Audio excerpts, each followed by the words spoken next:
Hi, everyone. Um, I'm Rochelle Tong from Alberta Mentoring Partnership, and we're getting started with our webinar around organizational communication and exploring how organizations have been communicating internally and externally about changes related to the COVID-19 pandemic. And I have a couple panelists here with me today. I'm going to just give each of them a chance to introduce themselves and let you know what organization they're coming from and a little bit about their role there, so you have a sense of who's speaking when we go through the different questions and they have a chance to respond.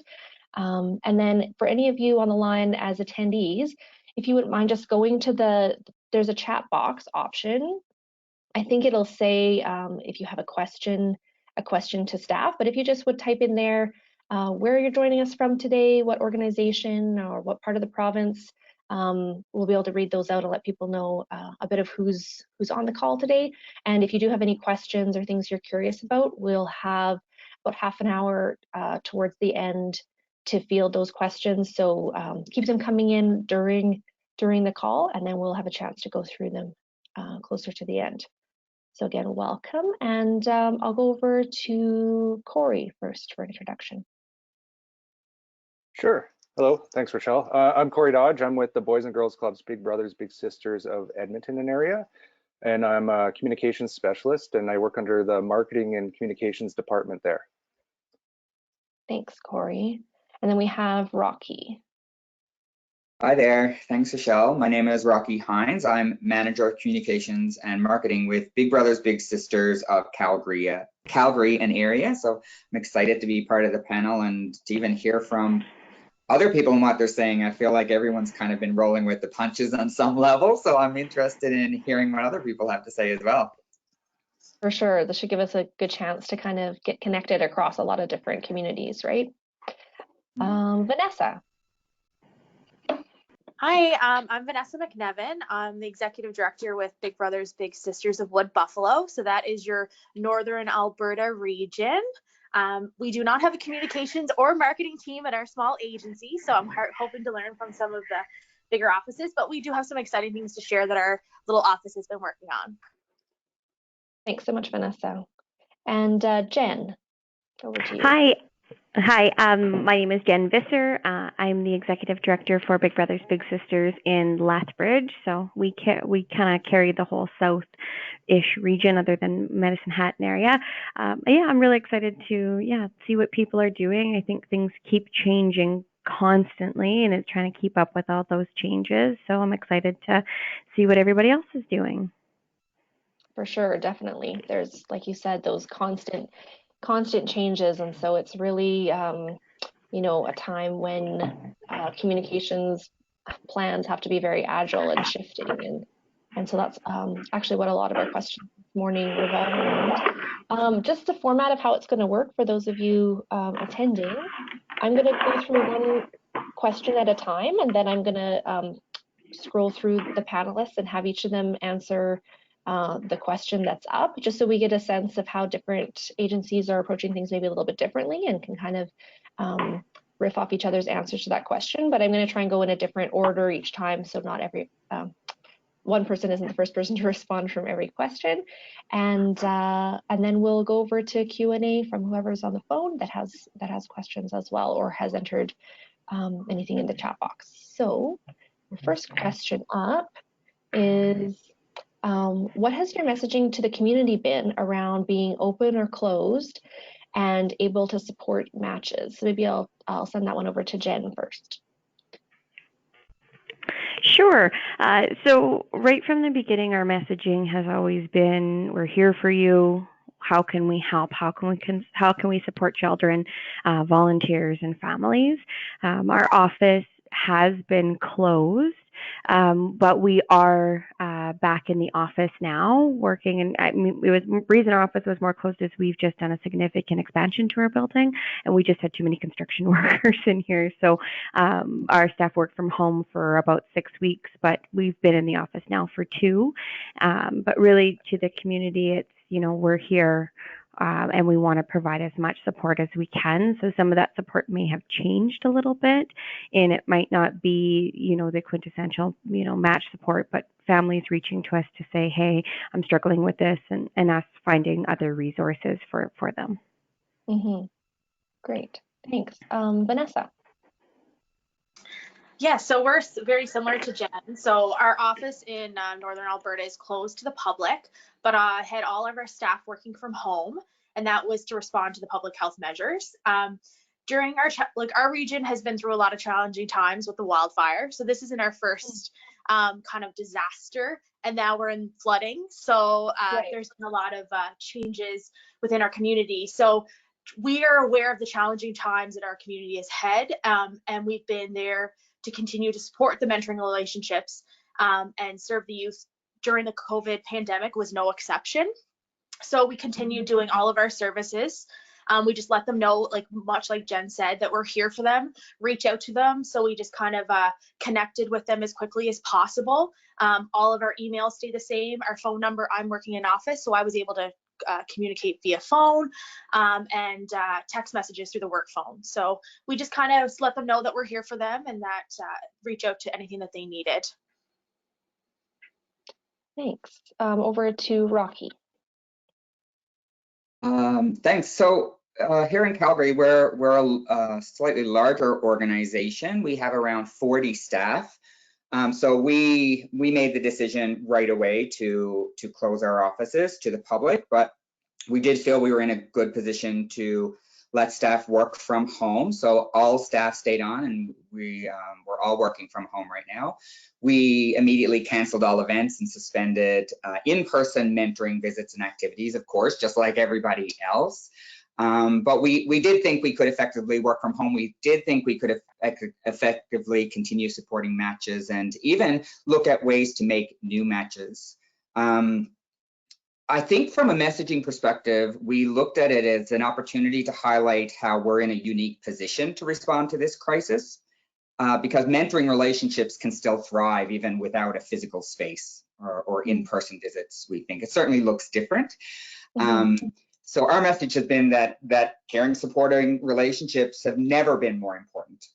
So even if how we look at supporting those relationships is a bit different, they're still so critical. The young people in our programs were already facing adversity before the pandemic started, and now they're dealing with a whole new set of challenges that come from isolation and loneliness, not to mention the increase in violence and substance abuse in the home. So we're really positioning mentoring as an essential service during this time and have doubled down on our commitment to provide that service.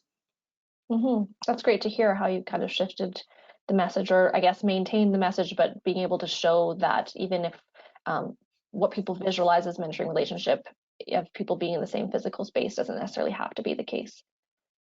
I'll send it over to Corey. Yeah, it's good to hear that our messaging and what we've been doing kind of aligns very closely with what everyone else has been doing.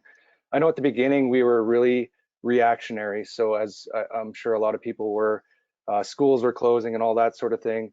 And we kind of, we took action immediately. We kind of let all of our audiences, so to speak, know in different ways how they would be affected. So for example, again, our matches, we were telling them, no, you can't meet at this point in time. But again, that doesn't mean you shouldn't stay connected and keep staying connected in the way that you were before through other mediums and so on and so forth. But then again, we had our clubs. Our clubs no longer had a physical space. They were all closed, and so we had to let all our club families know they can't show up anymore at their scheduled times because they're closed.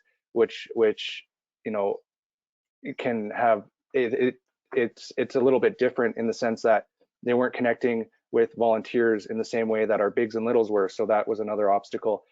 So at the beginning, I think we reacted so quickly that it almost looked like we were closed. It almost looked like we weren't supporting everyone anymore. And that this was probably for like half a week. And so we started hearing, oh, are you still accepting volunteers and all those sorts of things? So again, then we had to start communicating that we're still here for you. We're still accepting volunteers. We're still, our phones are still open. We're still here to support you. We started opening up the phones and doing wellness calls to our families to see what their needs were as a result of the changes that there were, or the new challenges that they were facing. We, to our matches, immediately sent out a letter saying, please do not meet. We recommend you do not meet in person until, I think it was until the end of April initially. Then the end of April came and we drafted another letter and another bunch of calls out to our families saying, no, now it's until the end of May, whereas we probably should have said indefinitely until we know further. So I think the most important thing of all was, as Rocky was saying, is that these relationships can still take place, and that mentoring is just as impactful, whether it's a phone call or a FaceTime or a Skype call or whatever it is. And we kind of changed our messaging to kind of align with other people's at the time, where it was this, we're telling everybody to physically distance, and we're hammering hard on that, which sounds almost detrimental to kind of a relationship that what we push in terms of mentoring. But we kind of changed our messaging from physical distancing to the social distance, or to social distance rather, or not social distance, but from social physically to distance physical, rather than yeah, exactly. Kind of that, the kind of language around that, changing that so that it's not about disconnecting, but still connecting, but still taking the safety precautions that we need to for the safety of our families and our mentoring relationships and our staff and everyone involved. Yeah, definitely. I think a lot of you have covered kind of my question 1 and 2 in your responses. So I'm going to jump to what I had for the third question, which is, what challenges have you experienced in responding to COVID-19 pandemic? Of course, still related around communication, and what kind of solutions have you found to those challenges, if you've been able to find solutions? And if you have challenges that haven't been solved, feel free to mention those as well, and maybe there'll be other people on the call who found some solutions. I'll stick with you, Corey, and let you answer that one. Sure. Yeah, I would say the challenge initially is that this is all new. It was a new normal for everybody, so everything was new, and it was. Now we're exploring how do our programs work? Do we still meet weekly and those sorts of things? One of the challenges I know we faced initially was how do we recommend still meeting? So it's in what channels of communication should we be recommending, and so on and so forth. I know initially it was almost exciting because we're like, oh, let's go live on, recommend everyone go live on social media and stay connected that way, and our agency can stay connected with families in such a way, or with our volunteers. And then you slowly figure out, you're like, oh yeah, different social media platforms have an age cap or age minimum of 13 years old, for example, for Facebook or Instagram or whatever it is. So should we be recommending social media at all, whether maybe with the youth and so on and so forth? So I know that's been a bit of a challenge, and we've worked around that in terms of, especially with our online programming and adapting in that way. So I would say that was probably the biggest challenge of all, but there's also solutions as a result of, I know a lot of our I'd say a bulk of our matches are still staying connected, but it just looks different.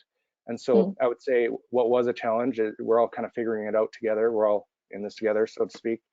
And then the other challenge was, again, as I was mentioning earlier, it kind of looked like we were closed and that we weren't taking volunteers still. But so we've had to kind of shift it to, like, for this month, we're kind of running a Ignite Potential, but virtually.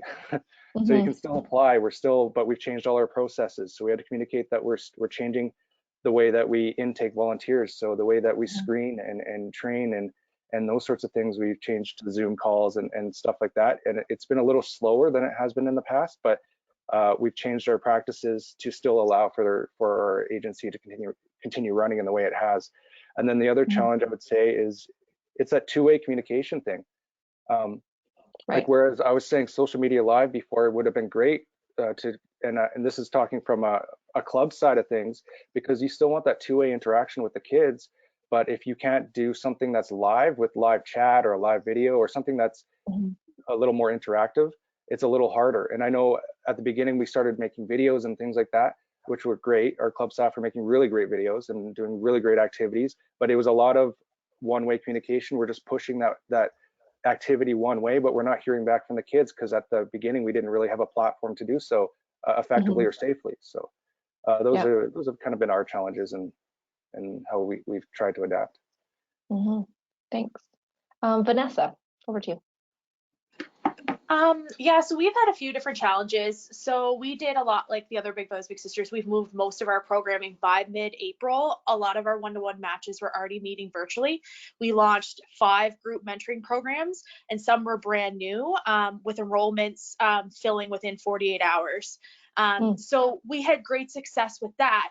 But the challenges that I think that came to communications was outside of our connections that we have, or our current clients that we were serving and operating, was letting the community as a whole know, hey, we are open, we're completing volunteer and client enrollments, we're running virtual programs. And I think the thing was, is not being seen as an essential service like the food bank, or maybe like different other groups. So letting the community know, like, yes, we are an essential service. We are committed to maintaining and supporting these vital mentoring relationships, and to fight this social isolation that these vulnerable youth are experiencing. So I think that was a big thing, and we're really working on it. It's hard for us in a smaller community. So I've been connecting with our local MLAs, voicing that we're here, connecting with other agencies, really working with our community investment coordinator to start contacting different companies in our area, in our region, and encouraging them to put on at, let's say, Suncor Energy in their staff rooms, that there's programs and services for families, connecting them through their let's say their communications internally. So we're really working on launching them. Another challenge we've been facing is the engagements from our families themselves, because not everyone has access to emails. Like I think 15,000 people were evacuated due to the flooding the last 2 weeks. So they don't have internet, they don't have power, they're not at home. So we kind of had to go back a little old school and pick up the phone and make those human connections versus email blasts that maybe we might have done in the past. So that's kind of been another challenge for us that we're just trying to work through and learn. Yeah. Yeah, those are some really significant like shifts and changes that you've really been creative about responding to, for sure. To Jen. Yeah, everything everybody else is saying, I absolutely we're seeing that as well. For us, a big challenge was the volunteer screening. We ran into a roadblock with criminal record checks in our community. We just couldn't get them, but we were able to work within our local city police to finally get them. And with that meant, screening volunteers on a virtual platform, but programs really has been our biggest change. We've been working with schools to offer our group-based programs. And with that, you normally don't have a lot of communication with your families. And now what's been a benefit out of this is that we've actually gained this great relationship with our families that we never had before, because it was all school-based.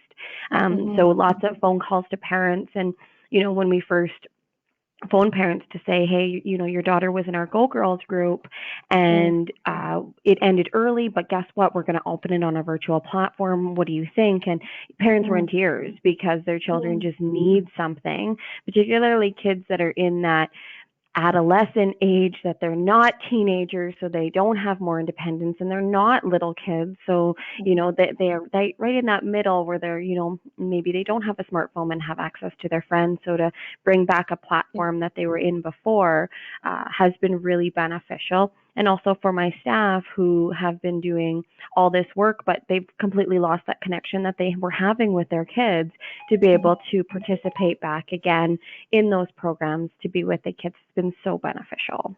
And have you found like technology that supports that really well, like platforms that are working well for you? And we've echoed whatever the school is using. So we're on a bunch of different platforms. So for one school, we're using a Google Meet, because that's what they use. The school gave us access to that. Another school is using Zoom. Another one is doing Microsoft Teams. So really we're kind of open to whatever this school is doing, following suit with them. Then we have that connection with the school, and then they can relay those messages, up to their superintendents to say, like Big Brothers is still there, they're still doing these programs, and it's so beneficial for these children. Sounds like your staff are really going to be familiar with all shapes and sizes of virtual interaction. Absolutely. As everyone is getting really flexible with these things. I feel like at least once a week I'm on a different platform that I haven't used before. And obviously this has been going on for a little while now. So, okay. And I think I missed Rocky this time around. Rocky, what challenges are you experiencing?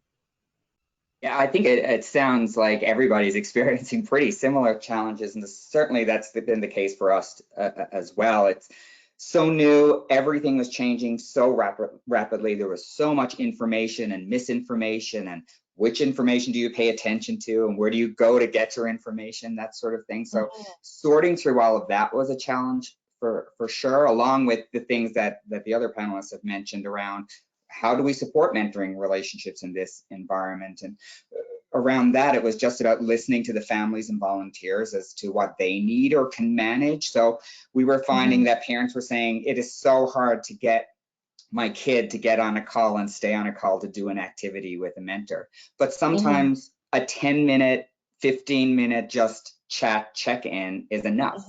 And it's just important that consistent connection is there. So we've just been really listening to the families and stuff in that regard. But even just from a purely communications standpoint, really trying to sort through the clutter. Understandably, there's a lot of noise out there right now. So, you know, whether it's businesses trying to get ahead by doing promotions and other not-for-profits trying to highlight the services they provide. It's been a challenge for sure to try and rise above all of that to try and get our message out there. So we developed a proactive content calendar for social, and we've been doing some boosting because we had a little bit of budget to be able to do that, to try and expand our reach a little bit. Playing with video and with live and those sorts of things to try and be a little bit more dynamic in our content. But it's been a challenge for sure to make sure that people are hearing our message, and to Corey's point, that they know we are actually still here. We're still serving kids. We're still taking volunteers and figuring out what that looks like. That really fits in with my next question around, like, do you feel the information is reaching your families, your staff, and your mentors, and are they clear on what's being communicated? Like, you can have a really clear message around what the agency is doing, but like you said, there's a lot coming at people these days. And so how are you able to tell if it's reaching them, and are you having people respond in a way that, you know, shows that? Do you want me to jump back in with that one? Yeah, sorry. Oh yeah, the person I have on the line, and then I'll jump to the next person. Yeah, sorry. No problem. Well, yeah, again, it's a challenge to even know, let alone to try and to really get your message to permeate. So it's a challenge to know. We're really considering our staff as our primary communications platform right now. So we're really just really making sure that staff have the resources and the assets and the support they need to be doing all of the outreach they need to do, and to provide the feedback and to have conversations around what that feedback is. We've certainly been getting a sense from families and volunteers that they feel supported and that the message is getting out. Initially, we were about to run a volunteer recruitment ad campaign, and we suspended that right away.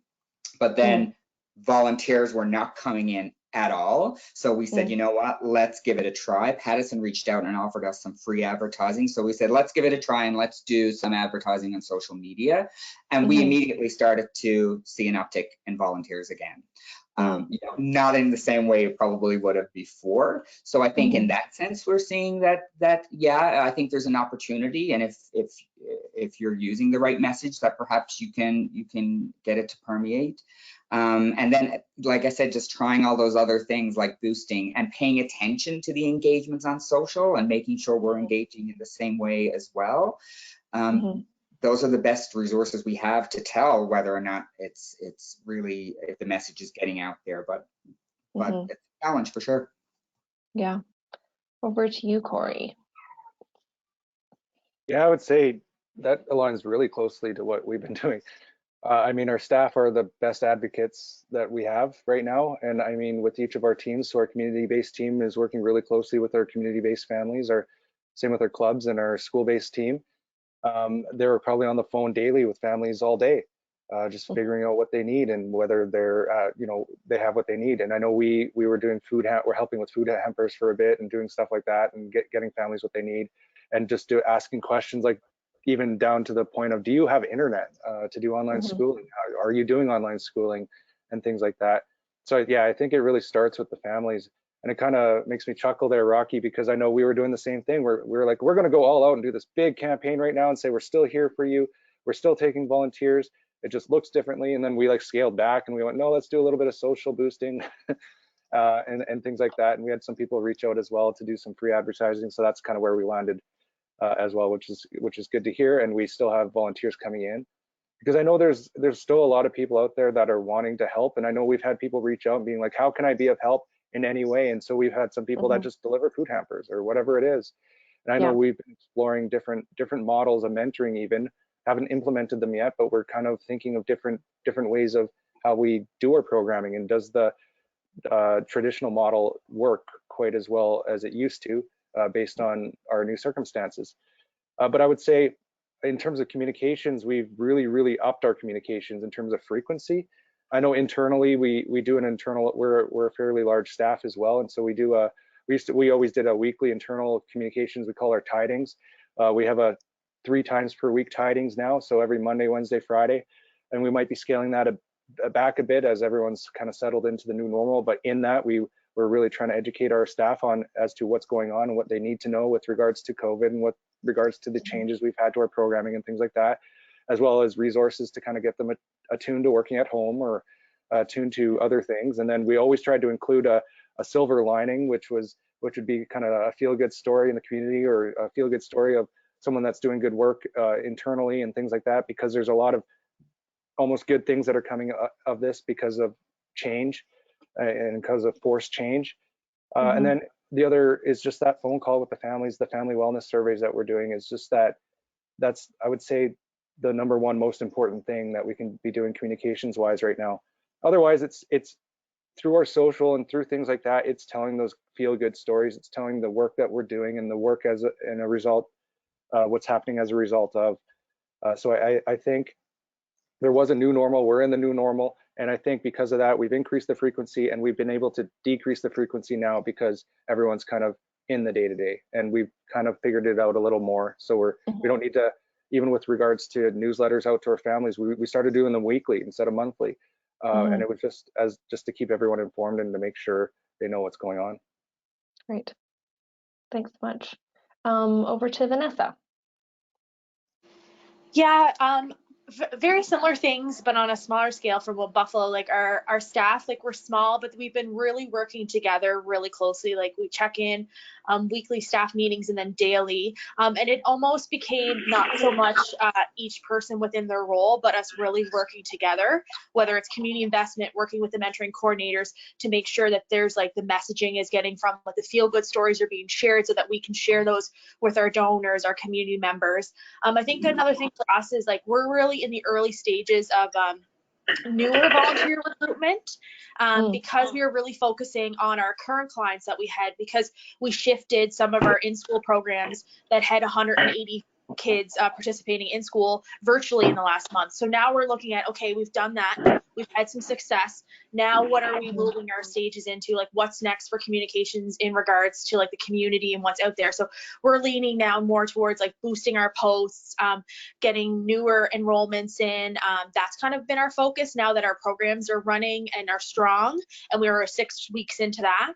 That's been a big thing. And I think collectively us communicating amongst each other what each of us are working on and making sure there's a consistency across the board has been very beneficial for us. But it's definitely a learning experience, again, being a small office and a small team and not having communication experts. We're learning each day as it goes, but we're just really listening to our families, what they need, and just doing our best. And the feedback has been really positive, even from the steps that we have been taking. So it's been good.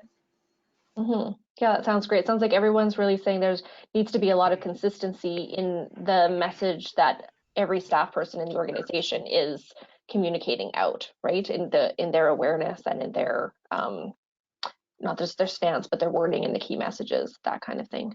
Over to you, Jen. Yeah, I would relay, lots of similar, same thing as Vanessa said, like, on a smaller scale, we've gone down in staff, and I always use the scenario with my staff of hats.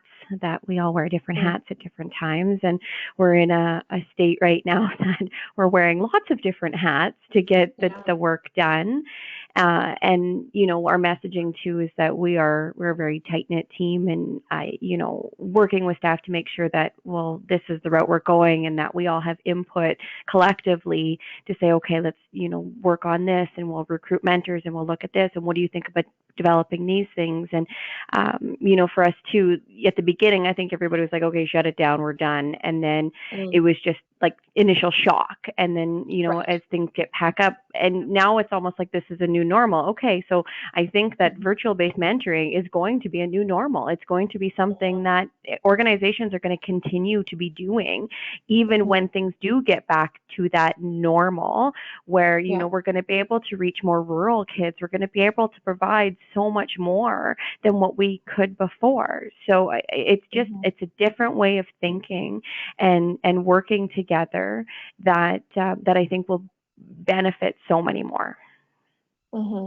Yeah, I've really been getting a sense of that too. It's kind of like everybody's been pushed into this new atmosphere and zone and pushed past whatever resistances we had before or any fears in the community, and all of those things have just had to be overcome. And now that there's some sense of how these things work, or families are on board and they feel comfortable with their kids being on these different platforms and how that's being rolled out, I think you're right. It's our new habits are going to become a fabric, part of the fabric of how we operate. It's not just going to be everything reverts back to the old ways of 3 months ago. So we are just, I still want to go to the last question because I think it might have been a lot of people's curiosity, but I'm just going to ask you to try and answer fairly briefly, and then we'll get over to questions from the phone line.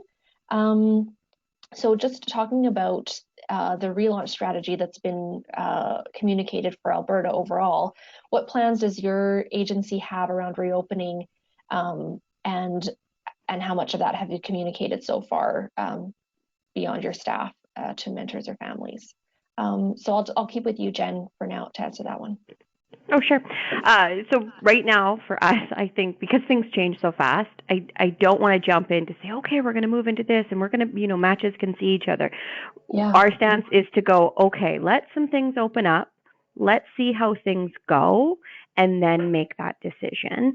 And, first step would be, guess what? You can go see your little, but you need to see them outside. You can go to their house, pick them up, and go for a walk, and it's going to be these small steps. But the worry is not opening up too soon that matches are like, okay, we can go and do all these things, and I can go to your house. And, that's my worry. So it's kind of, I'm going to sit back and do a wait and see, and then make those decisions. Right. Yeah. To Rocky. Yeah, I think we're taking a very similar approach. We haven't made any big decisions about returning to the office or about returning to in-person mentoring visits and activities. Again, we're a staff of around 40, and staff are pretty close together in the office environment. So we would not do that until we felt completely secure that it would be safe, that we had the equipment, the sanitization, all of those things, that staff would feel safe. And then in regards to the mentoring visits, yeah, just like Jen said, we're just paying close attention to the conversation around reopening. We're looking to see what happens with that. The truth is that the virus isn't going anywhere until there's a vaccine. And the public is still concerned and maybe even leery of reopening. So we're trying to pay attention to the tone around that sort of thing as well, and the perception around that, because that can be just as important, even though people are saying, yeah, okay, we're going to reopen. How does the community feel about that? How do our families feel about that? So we'll be paying attention to that before we make any big decisions. And the truth is, as Jen pointed out earlier, it's a new normal for us. We're seeing opportunities arise with virtual mentoring, and it's working for us right now, and staff are working well from home. So that's how we're going to continue for the time being. Fair enough. Vanessa. Yeah, we're the exactly same. Just kind of taking one step at a time. I think the first conversations we're having staff return full-time to office, what that looks like, logistics around that. And then I think we'll know more in the next coming weeks, but we're not going to rush at anything. We want to see how everything plans out. Again, safety is important. Comfort, making sure our volunteers, their clients and their families are comfortable, Mhm. and making sure we do the right communications around that. So we're not quite at that point yet to know a full plan. For sure. Yeah. And Corey? Yeah, I would say it's still early days for us too. I mean, they just kind of announced the phased approach last week, but or was it last week? Something like that. I know we've Yeah. had internal communications and stuff like that, and we haven't really. I know we're still saying don't, like, for our matches, we still have a date until the end of May, I believe it is. I don't know if there's been discussions to kind of change that, but I would say we're still doing what we've been doing, and we haven't really communicated too much to the outside world with regards to what we're planning next. But yeah, it kind of really aligns to what everyone else has been saying. Yeah. And I would think that with so much change that's just happened, and I think Corey, you were saying earlier, people have just kind of gotten into a new normal, like a bit of Yeah, a routine or a little bit of a groove.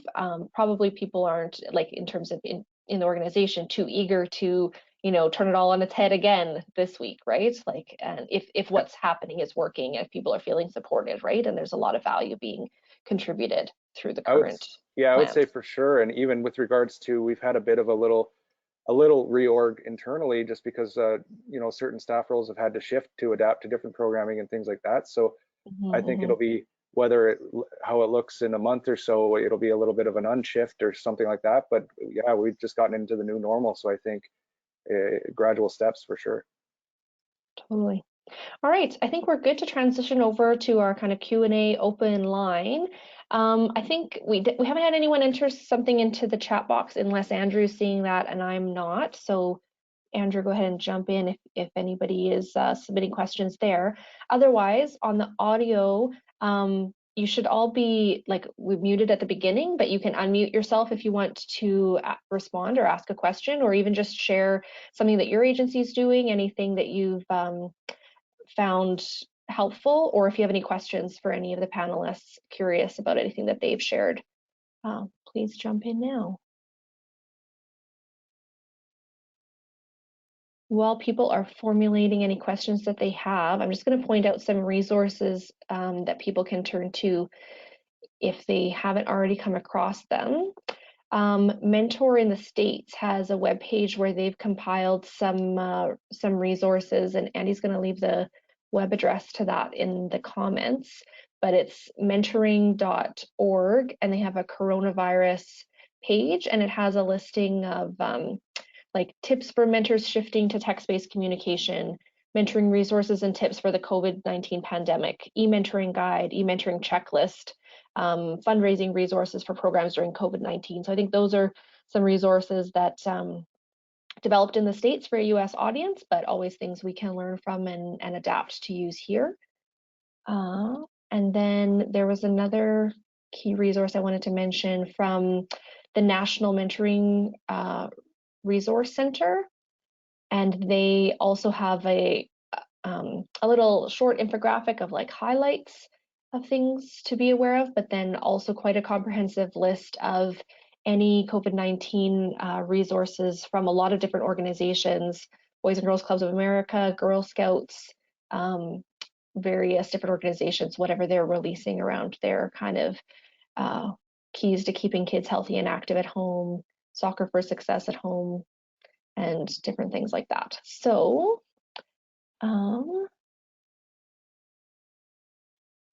either we have an audience who doesn't have any questions and is just happy to listen to our panelists, or people on the line are feeling good about things. Well, thank you to everyone who's here as part of the panel. I think sorry, I hear someone coming on the line, or maybe just someone unmuted themselves. So I think it's been really interesting to see, like, the sameness across a few different organizations with different sizes, and also some of the different approaches you've taken and the different styles. I'll just do one last little round robin of anything else you want to add in that you haven't had a chance to say, or maybe like a key opportunity you see out of what's already shifted with the coronavirus response that that you'd like to follow up on or make sure is maintained as we shift to whatever our new normal looks like. I'll let Vanessa take this one first. Can you repeat that one more time? Sorry, Rochelle, just what the... Sure. Yeah, the question was just any opportunity or success that you've seen that you feel like you would want to maintain going forward, something you've changed because of this, but that you'd want to keep. I think the success that we've seen so far, especially with our agency, has been the resilience and the openness for our volunteers to still be committed to their mentees during a difficult time, I'm sure, for themselves. And us learning that virtual mentoring, like many mentioned on the panel, that this might be our new normal, and how can we learn from this pandemic period so that we maybe continue to be able to do virtual mentoring in the years to come, especially with us being in a remoter area in Fort McMurray and the region, doing more rural programming virtually for a lot of the children and youth that may not have access to that. And it's kind of thrown us to have some growing pains and learn a little bit about how we all work together. But I'm really proud of how Big Brothers Big Sisters has really stepped up during this time, and has shown that, you know, with the hard work, you know, there will be successes and we'll learn a lot along the way. Mm-hmm. Yeah, those are some great learnings. To Jen. Yeah, I relay what Vanessa said, that, it's change, there's challenge, but like I said before, I think that with every challenge comes opportunity, and it's really easy to, look at all the negatives about everything, but in order to move forward, you really have to look at all those positives. And I mean, everybody has days, everyone has moments where they really struggle to know, okay, how are we going to do this? But it's just thinking differently, and just really going into things with an open mind and a positive view on things, just like we do with our kids, right? We're creating opportunities for kids, and whether that be on a virtual platform, on a face-to-face, whatever we can do will benefit, and we just have to look at things just a little differently. Mm-hmm. Yeah, for sure. Rocky. Yeah, I echo all of that. We definitely have been trying as much as possible, especially in the last little while, to really look at the positives that are coming from this. I know for me, it's been very heartwarming and inspiring, not just within the mentoring community, but just in general, to see how people are coming together even while having to be physically apart. And so we just try to remind ourselves in our agency, it's not a race, and we don't need to come up with the next big thing right now. That as long as we're paying attention to what the families and the volunteers are saying they need, we're responding to that need, that everything else will take care of itself. We have a really great staff, and we're making sure that we're staying engaged with staff so that they're coming up with the ideas as well. And the truth is, this is likely going to be going on for some time to come, and there's going to be a whole new set of challenges coming down the road when we learn the impact it's going to have. We're going to see increase in demand. What does this mean for fundraising, which I know we didn't touch on today, but that's a big issue, I'm sure, for everyone. And I just think even this conversation we've had here this morning is so great. I think it demonstrates that we are all in it together, and if we can all have a consistent message and a louder voice by supporting one another, I think we'll be fine. I think we'll get through it, as long as we kind of stay focused on the work and the need. Yeah, I think there is a lot of opportunity for optimism. It's really nice to see any of the, like you said, silver lining stories that are being shared, and really how, like humanity does have that urge to come together and support each other, and we really see, I don't know, kind of the better parts of ourselves through when we're facing adversity, I think. Corey. Yeah, again, I agree with what everyone's been saying, and I agree with Rocky there, saying that, it's great to see everyone standing up and getting involved and changing so rapidly internally in our agency and in the community and everywhere, like everywhere. I mean, even in my own community where I live, it's been insane to see how many people have stepped up to kind of help out. I would say our internal mantra here has been, ever since the beginning, every time we send out our tidings, we always end it off with we need to be the very best we've ever been. And that's that came down from our ED, Liz, and I know she had said that at the beginning of this, and so we just keep reiterating that over and over. but I think it's true. But I think the silver lining of all of this is that it's amazing to see, well, it's amazing and not so amazing based on the circumstances, to see how quickly we've been able to come up with new ideas and things like the virtual mentoring and things like that, and how we've been pushed for new ideas that may become the new normal into the future, and how we've been able to innovate so quickly and take steps into things that we've been scared to do just because, you know, they might require work or might be side of desk sort of things to do, but how we've been able to do that so fast and effectively together, I think has been the most amazing thing in my eyes to come of this. But it's been great to see everyone kind of work together collaboratively and come up with new ideas. For sure, it can be really inspiring.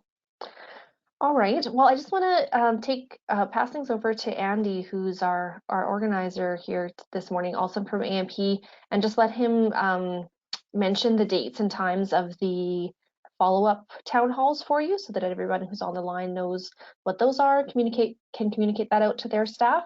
And so each one is pretty narrow in focus in terms of the topic, because we wanted to make sure there's enough time for Q&A or for some discussion, and make sure we have the chance for dialogue. So Andy, if you could mention those, and then we also have a couple other webinars coming up that aren't specifically around COVID, but you might want to be aware of.